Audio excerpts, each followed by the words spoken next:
Welcome to the CBS Radio Mystery Theater Archives, the only YouTube channel which has the original classic episodes of the CBS Radio Mystery Theater in order with no ads. Thank you for listening, and now, enjoy the show.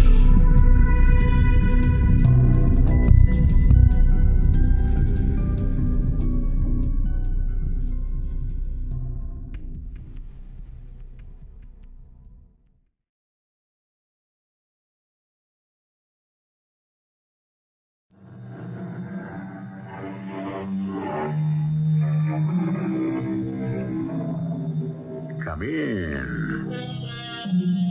Welcome. I'm E.G. Marshall. The drama we have produced for your enjoyment is adapted from an original short story called The SPECTRE BRIDEGROOM. Its author was Washington Irving, born to immigrant English parents in New York City on the 3rd of April, 1783. Many think that he was the prime mover in the introduction of the short story to this country, to be followed by such other masters as Nathaniel Hawthorne, Henry James, and Mark Twain. Forgive me, sir, but I must go. I have a solemn and indispensable engagement. Well, surely you can send someone in your place. It admits of no substitutes. I must attend in person. But why? After all... The worms expect me. The grave is waiting for me. They will bury me at midnight, and I must be there.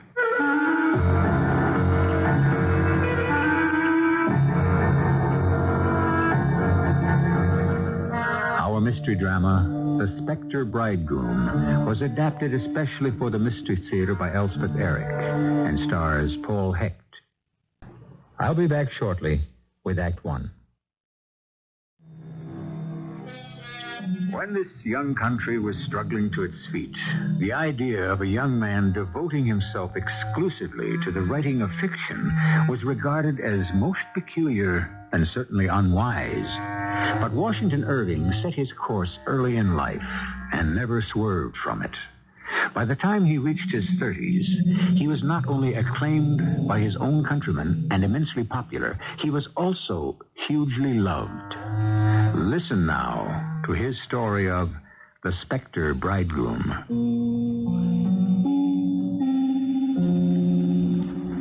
I am Herta von Landshort, and I lived with my father, the Baron, and my Aunt Matilda in his castle on the very tip-top of the Odenwald, a most wild and romantic spot. I was just 18 years old at the time this all happened, and quite ready, yes, anxious, to be married to the gentleman my father, the Baron, had selected for me. Herta, today is the day.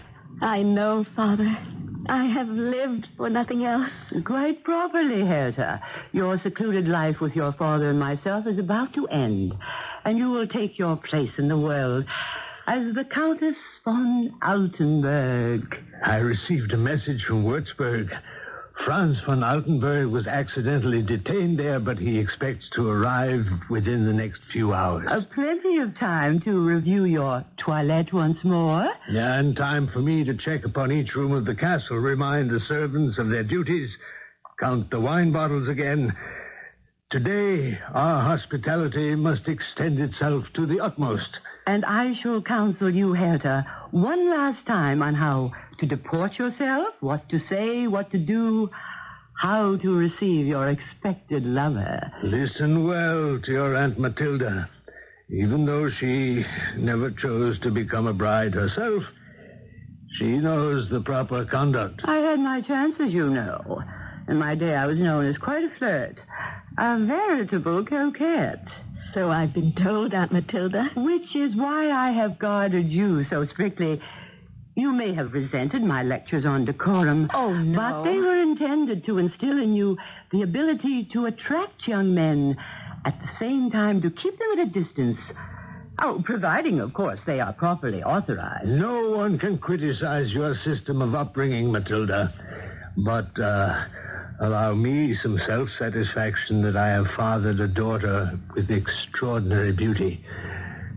That, too, might well appeal to Franz von Altenburg. Father, may I ask you something perhaps trivial in your eyes? Ask whatever you like, my precious girl. Father, do you think he's handsome? My bridegroom? The day dragged by. My intended bridegroom did not appear. Hour rolled after hour. The sun, which had poured his downward rays upon the rich forest, now just gleamed along the summit of the mountains. We waited. We waited. The last ray of sunshine departed. The bats began to flit by in the twilight. The road leading to the castle grew dimmer and dimmer to the view. Nothing appeared stirring in it. Night closed in. An hour ago, I thought I saw the Count and his attendants. I thought I heard the sound of horns floating from the valley. Some horsemen advanced along the road, but suddenly they turned off in a different direction entirely. Since then, there's been nothing. No sound of horns, no sound of horses' hooves, no sound of voices. Nothing. He's not coming. Brother, what am I to tell the servants? What of the banquet they have spent 3 days preparing? Matilda, give orders for the feast to commence. Without the guest of honor? Without him. He's not coming. Tell them all to seat themselves at the table. Tell the servants to pour the wine, bring in the delicacies. Oh, how are we to go through with this farce, this travesty? The best way we can. Go, Matilda. Seat the guests. Summon the servants. Let the banquet begin. Herta and I will join you in a moment or two. It's intolerable, unendurable. He doesn't want me. No, my child. He has reconsidered, and he doesn't want me. There may be an acceptable explanation. You had a message from Würzburg, and Würzburg is not so far from here. He could have covered the distance long before now. Yes, that's true enough. There can be but one reason why he has not arrived. He has reconsidered, and he does not want me. Oh, my darling child. Someone has told him that I am not worthy, that my intelligence is insufficient, that my appearance is unattractive. Oh, no one could say such things. They have told him that I am undesirable, and he has changed his mind. He is not coming. He does not want me. No. Oh, yes, Father. We must face the truth. Brother, the guests are seated. Herta? Come, my child. We must brazen it out one way or another. Come, Herta. What's that? A horn. I heard a horn. Do you think... Could it be? He's here. Franz von Altenburg is here. Admit him, brother. Go to the door and let him in. Oh, praise the good Lord. Aunt Matilda, do you think... Who else could it be, my darling? Welcome, my dear Count von Altenburg. I am the Baron von Landshort. Welcome to our home. Come in. I am sorry. So very sorry. No need to be sorry, my dear fellow. Not now, not at this joyful moment. No need at all. To break in upon you like this. I listen to no apologies, not at this happy time. Come, let me present you to my sister, Matilda. Count von Altenburg. And this, dear Franz, I may call you Franz, I trust, under the circumstances. This, Franz, is my daughter. My daughter, Herta. Herta. I am so happy. We are all so happy that you are here. So very happy. I, too. I am so very happy that I am here. Well, why are we standing here like ninnies? Oh, yes. The table is all set for you, Count van Oldenburg. The guests have taken their places. Everyone will be impatient to greet my daughter's intended husband.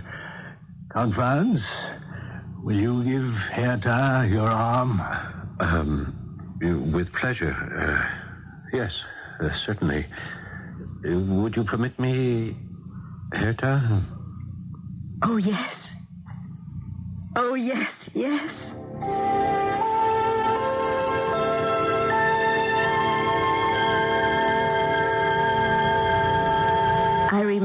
middle of the banquet.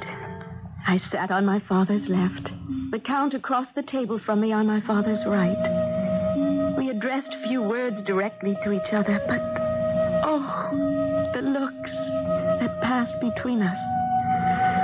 They were lovers' looks. I could not doubt, inexperienced as I most certainly was, that he was as enamored of me as I of him. And I had been a fool to worry that he might be less than handsome.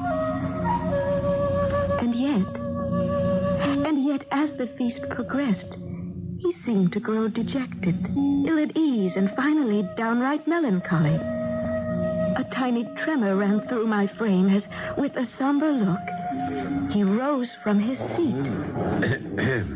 Baron, ladies and gentlemen, all. What is it, my dear Count? Yeah. It is with the utmost regret, with grief, with sorrow, that I say farewell to you. What's that you say? Farewell. Leave the castle at midnight? Why, everything was prepared for your reception. A chamber is ready for you if you wish to retire. I'm sorry, Baron, it cannot be. I must lay my head in a different chamber this night. You cannot mean what you say. Franz, I beg of you. Don't leave us, not now. We have waited so long. Why are you doing this? You must have a reason. There must be a reason for your going. I could have sworn that you and I... There is a reason for my leaving you. Then in heaven's name, tell us. I have a solemn and indispensable engagement. Well, can you not send someone in your place? It admits of no substitute. I must attend in person. I must return to Würzburg Cathedral. Well, yes, but not until tomorrow. Tomorrow you will take your bride to the cathedral in Würzburg. My engagement is with no bride. What is he saying? Then what? What is he doing? Then who? The worms. The worms expect me. I am a dead man. My body lies at Würzburg. At midnight, I am to be buried. What are you saying? The grave is waiting for me. I must keep my appointment. Farewell. Farewell all. Farewell. Farewell. He's gone. What did he mean? What could he possibly He has mean? left me. What was he talking about? He did not want me after all. What the devil was the man saying? He was no man. What? No man? No man, Matilda? Oh, yes, he was a man. But he did not want me. He's not a man, Matilda. What was he? A spectre. A spectre? What are you saying, woman? No, he was no spectre. He was to be my bridegroom. He was a spectre. The spectre of a bridegroom.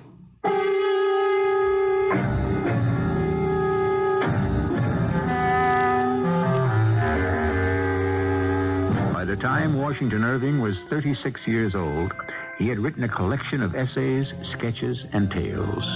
They were published in 1819 under the title of The Sketchbook and made Irving something of a celebrity. There were only 3 stories in the sketchbook. One of them was The Spectre Bridegroom. The other 2 are among the most famous tales ever written: The Legend of Sleepy Hollow and Rip Van Winkle. I'll be back shortly with Act 2.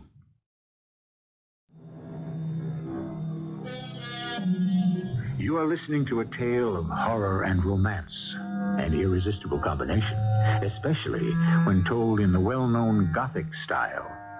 So-called Gothic stories were enormously popular in Washington Irving's day, and they have continued to be in demand by the reading public, and now the listening public. It is good to remember that the Gothic romance was assisted into the world by an American, Mr. Washington Irving.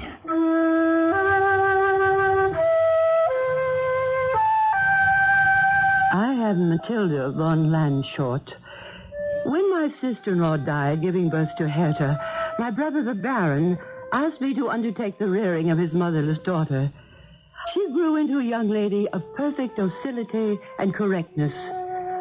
this to be my reward for years of careful, constant supervision, that she and I and her father should be deceived, deluded, yes, cheated. Cheated by a visit from a phantom. The answer, the tragic reply to that question, arrived the day after the banquet, and it was myself who had to relay it to my brother, the Baron. Yes? Who is it? It is I, brother. Matilda?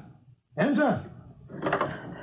Oh, brother dear. Yes. What is it, Matilda? Well, we had a message. Oh, yes, what message? Speak up. I have asked Herta to join us here. She'll be along presently. After all, the message concerns her most of all. Anything which concerns my daughter intimately concerns me. This concerns her intimately. There's no doubt of that. Well, then tell me what it is.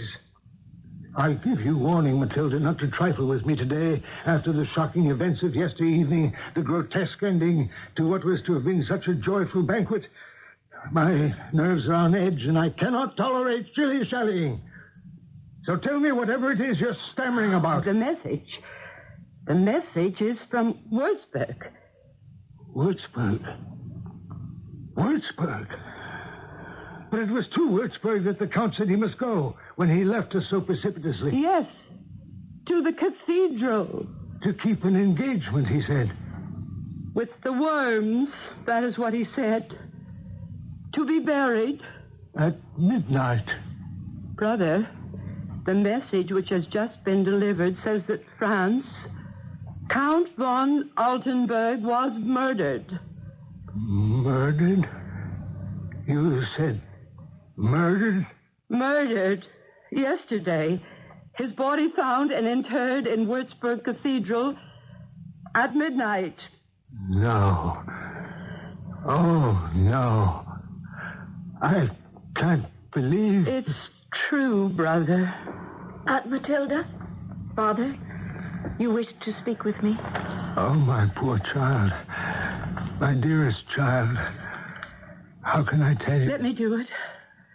Herta, we just had word that the Count von Altenburg was murdered yesterday and his body interred in the cathedral at Würzburg. But he was here last night. That was a phantom. Don't you know that by now? An apparition? Your Count died, and what arrived here was a spectre. A spectre bridegroom. You can well imagine the dismay that settled upon the castle. My brother shut himself up in his chamber. The servants huddled in groups, shaking their heads and shrugging their shoulders. But the situation of the widowed bride was the most pitiable. To have lost a husband before she even embraced him. And such a husband. Of course, I insisted on sleeping alongside her in her chamber. Herta? Herta, my dear? Yes, Aunt Matilda? Oh, have you slept at all, my precious? No. Oh, my poor darling, what am I to do with you? There's nothing to be done. But you must have your rest. You'll lose your beauty, your young freshness if you do not sleep. I have no further use for beauty, or freshness, or youth. I'm widowed, and I've never been a bride. Try, my dear one. Try to sleep. No. I simply lie here and gaze at the beams in the rising moon, trembling on the leaves of the aspen trees, and think of him. Your spectre bridegroom. Whom I love with all my heart, and shall love forever. Oh, my dear, don't say it. Hey, what are you doing? Nothing. Only going to the window to look down on the garden. Oh, well, wait, I'll join you. There's no need. Nevertheless... Ah! Be quiet, Aunt. He's there. He's come back. Do you see him, Herta? Herta, do you see him? Of course I see It's your him. spectre bridegroom. Yes. The man I love. Herta, have you seen this spectre before from this window? No. But I have expected him. And now he is here. No, come away from the window. And he will come back again and again and again. He will be my consolation. You cannot console yourself with a specter. What else do I have? We will sleep in a different bedchamber. Oh, no, Aunt Matilda. I refuse to sleep here again. We'll move to another wing of the castle, you and I. You may sleep wherever you like, Aunt. I shall sleep here. Young lady, are you defying me? I suppose I am. Herta, I fear for you. I tremble for your safety. Do not tremble and have no fear. As I loved my lover, so now do I love his specter. Leave me, please. Oh, well, if I must. You must. And one more thing. What is that, my heart? Swear that you will never repeat to anyone what has transpired here this night. Oh, Herta. Swear by the saints you will keep my secret. By the holy saints, I swear. What else could I do? I am deathly afraid of ghosts, spirits, shadows, anything from beyond the grave. That my sweet niece should be able to endure this silent communion with a specter was beyond me. Yet I must admit, in all candor, during the days that followed, her health improved. Her disposition brightened. Her expression held a look of serenity. Yes, even of happiness that I had never seen before. Until I made the horrible, the hideous discovery. Matilda, you're late for breakfast. Yes, I know. My apologies. No, there's no need to apologize. I'm simply accustomed to finding you at the table when I come down. Brother, You needed to sleep, I understand. No, Oh, now that I look at you, you're pale. You're even trembling. Brother, I must tell you something. Where is Herta? Did you waken her? I went to her room. Well, then, she'll be down momentarily. Come, Matilda, eat a little something. It'll perk you up. I must tell you about Herta. Have you observed how well she's been looking lately? Yes. And how her spirits have improved? I must tell you about Herta. Please let me. Of course. Well, it's very difficult. Now, how difficult can it be? You and I have no secrets from each other. Now, what is it? I do have a secret, something I've kept from you. I took a sacred oath. What is it? Well, speak up in heaven's name. Well, I shall have to go back to the day we received the message from Würzburg. That the Count had been murdered. His body interred in the cathedral. Yes. You remember that Herta was stricken to the heart? Well, of course she was. To lose a bridegroom. The specter of a bridegroom. She was so distraught, I feared for her very life. And so did I. That is why I moved into her bedchamber and slept beside her. Not that she slept very much. Then one night, I spoke to her. I was sure she was wide awake. I told her that if she did not sleep, she would lose her beauty, waste her youth. She said neither beauty nor youth had any value to her, since her heart lay with him, with the man she had promised to marry, and had never even kissed. The Count. The shadow of the Count. Then, without warning, she got out of bed, went to the window. She said it was only to gaze down in the garden. I said I would join her at the window, and I did. Oh, brother, I looked out the window into the garden, and there he stood, gazing up to the second story from where we looked down on him. Are you saying I screamed so loud I should have wakened the entire household. For what I saw in the garden was the spectre bridegroom. No. Yes, it is true. I swear it. I must say to you that there was still the semblance of manly beauty about him. He looked something the same as he had when he came here for the banquet.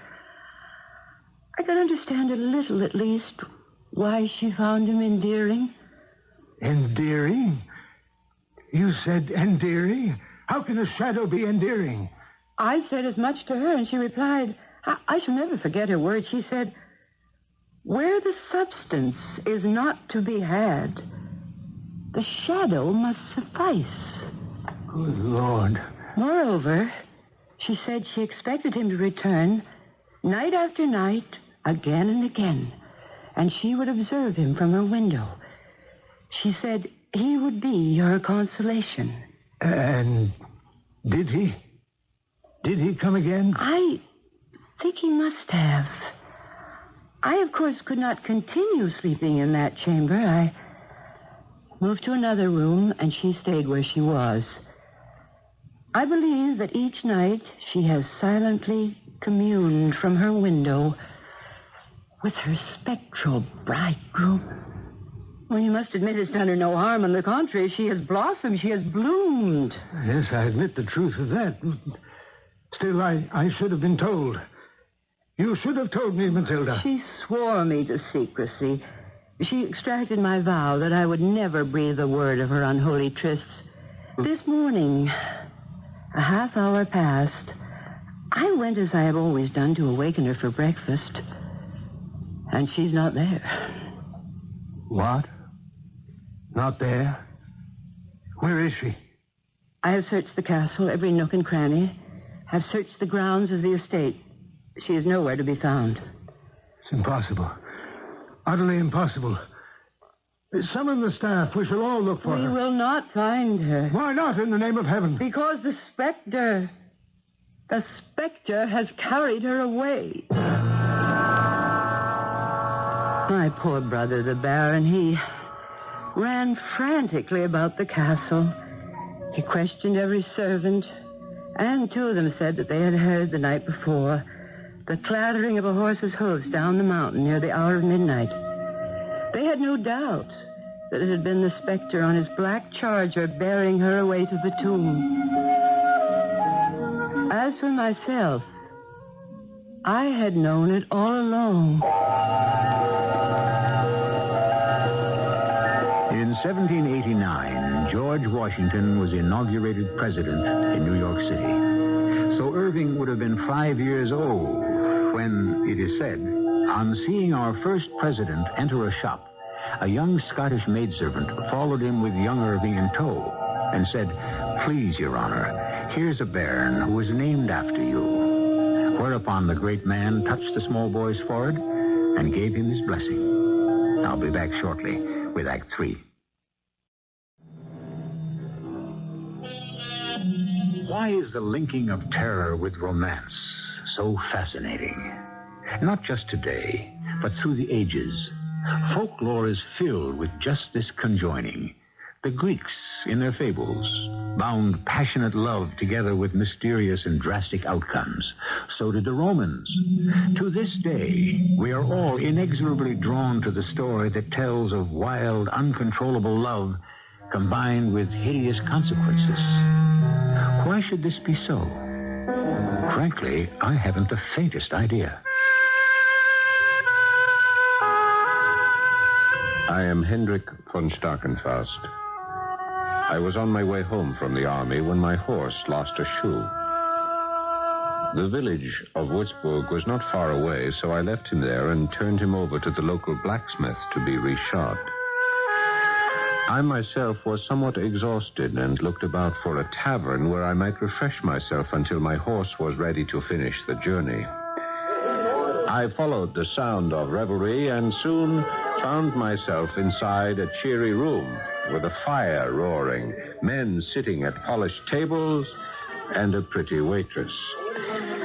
She had just brought me a stein of beer when I felt a hand on my shoulder and heard a familiar voice.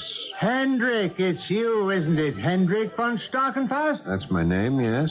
Am I to gather that you do not recognize me? Oh, merciful heavens. You are Franz von Altenburg, am I right? Yeah, of course. I'm Franz. How are you? Splendid. And you, Hendrik, how are you? You're looking well? A little weary? Very well? Yes, I am well, and if I look weary, it's only because I'm just home from the wars. My horse threw a shoe, and I'm waiting for the local blacksmith to fix him up. Then I'll be off again. My family is expecting me. I'm anxious to get home. Hey, mind if I sit down? Oh, dear fellow, of course I don't mind. I'm delighted. Sit down. Tell me all that's happened since last we met. I've got myself betrothed. No. Yes, I have. In a day or two, I shall take to myself a bride. Now, there's something you've not been able to accomplish away at the wars. No, you're right about that. Though if I tried very hard, But I am not particularly interested in taking a bride at the moment. I'll wait a bit, I think, till some particular girl, some superlative creature crosses my path. But by then it'll be too late, my dear Henry. What makes you say that? Because by then, the superlative creature will be married to me. Oh, you don't say. From all that I've heard, from every direction, she's one of the fairest damsels in these parts. What you've heard? You've never seen her? No, but I shall tonight. Her father's readying the most elaborate banquets imaginable to celebrate the betrothal. And her father is? The Baron von Landshort. A worthy member of a fine family. Yes, I've heard of the Baron. He lives not far from my family's domain. Unhappily, there has been some bad blood between my family and the Baron, one of those foolish feuds going back so far that no one remembers how it started. So I've never set foot in his castle, nor met him or any member of the family. Look here, Hendrik, if you're going home... And my parents are expecting me. My retinue is sojourning here in Würzburg for a few hours. I promised them the rest and relaxation. But as soon as your horse is fit for travel, let us, the two of us, start off together. Since we're bound in the same general direction. A splendid idea. We've much to talk about, and I need to hear more about your future wife. She has been guarded like a delicate flower, they tell me. And they say she looks like one, too. Yes, Franz, this forest is said to be infested by robbers. Her Aunt Matilda has watched her like a hawk. Yes, I know for a fact there are hordes of disbanded soldiers wandering about. They can be dangerous. Hertha von Landshort will be the crowning glory of my life. Franz, look there, behind the tree. Draw your sword, my friend, draw your sword. Be quick, be quick.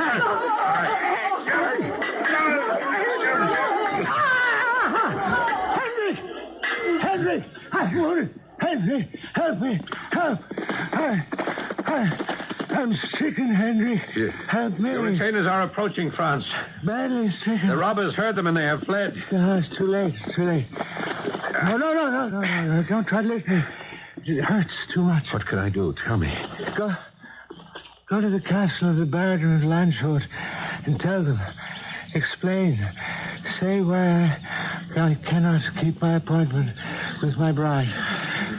You will do this, Hendrik. Franz. Else I shall not sleep quiet in my grave. I promise. You have my word. Here, take my hand. You have my pledge. My beautiful bride. My fair one. Franz. She waits for me. She wait. Bring me my horse. I shall mount. Yes, I shall mount and ride. Rest. Here it is. Can you leg up, Sean?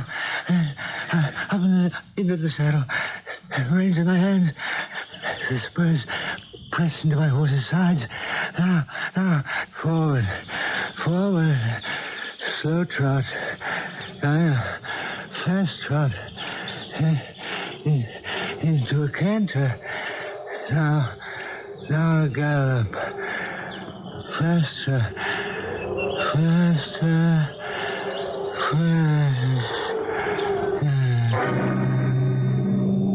He died in his delirium.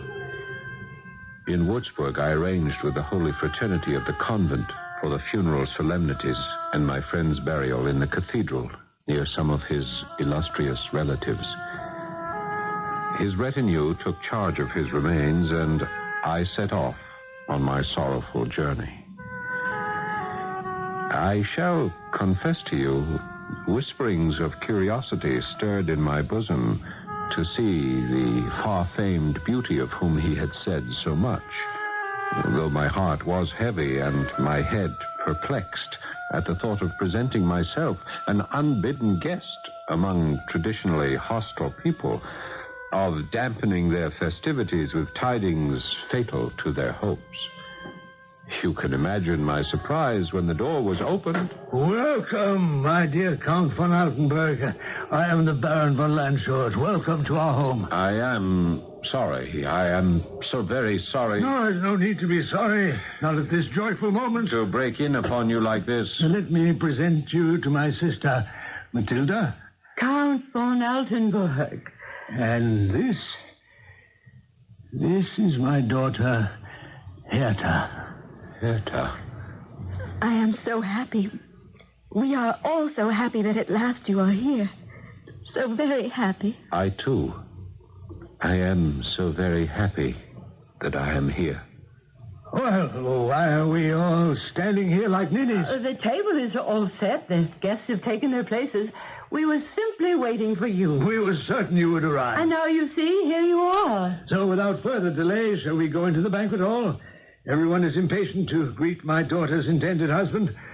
Count, will you give Herta your arm? I? Oh, with pleasure.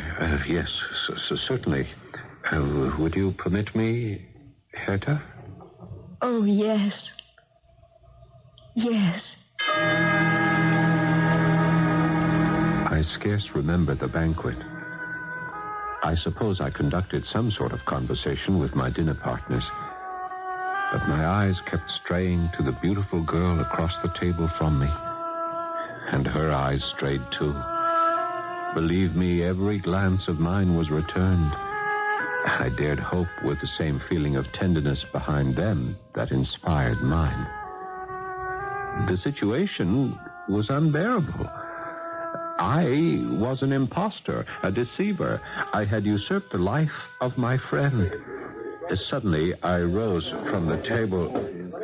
Baron, ladies, gentlemen, it is with great regret, great grief, that I say farewell. Leave us at midnight? Why, everything was prepared for your reception. A chamber is ready for your reception. A chamber is ready for you if you wish to retire. It cannot be. I must lay my head in a different chamber this night. Don't leave. We've waited so long. Why are you doing this? There must be a reason for your desertion. I could have sworn that you and I... Yes, there is a reason. I have a solemn and indispensable engagement. Well, can you not send someone in your place? It admits of no substitutes. I must attend in person. I must return to Würzburg Cathedral. Not until tomorrow. Then you will take your bride there. My engagement is with no bride. Well, then what? Who then? The worms. The worms expect me. I am a dead man. My body lies at Würzburg.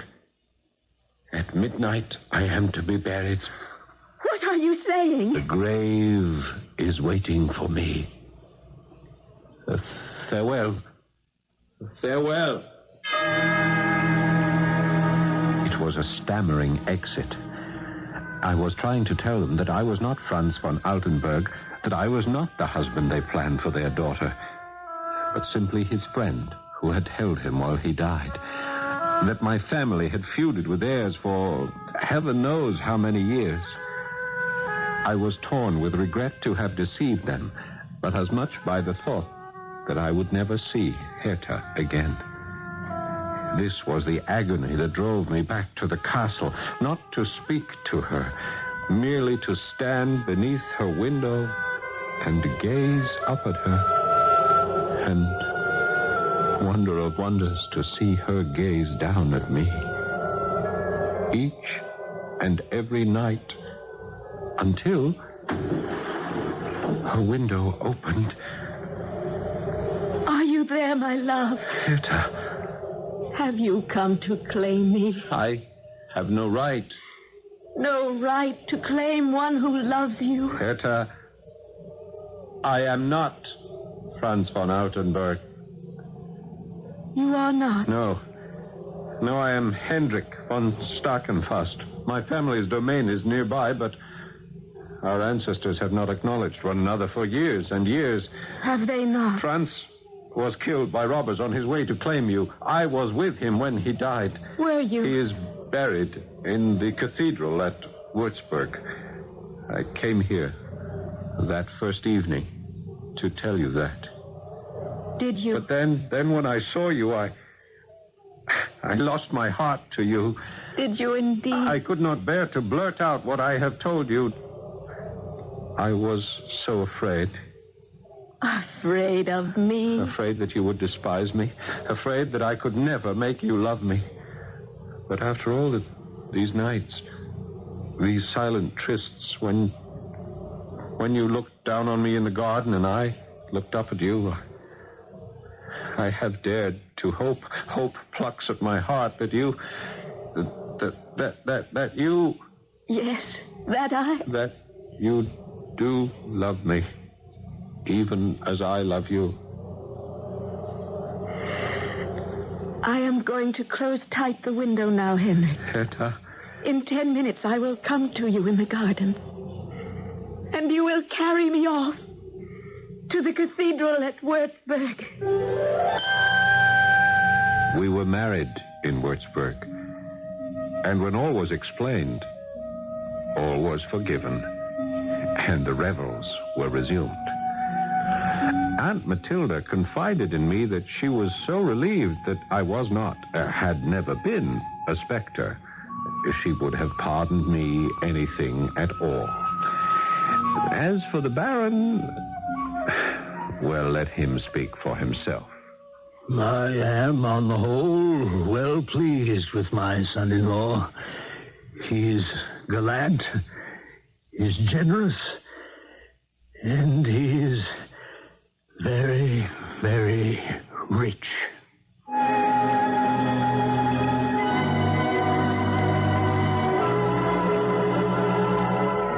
You see how foolish and how dangerous it can be to believe in specters, phantoms, ghosts. Any one of them may turn out to be a real flesh and blood person. And there's this, too. Besides being a real person, he might also turn out to be very, very rich. Think about that. I'll be back shortly. The Gothic tale is international.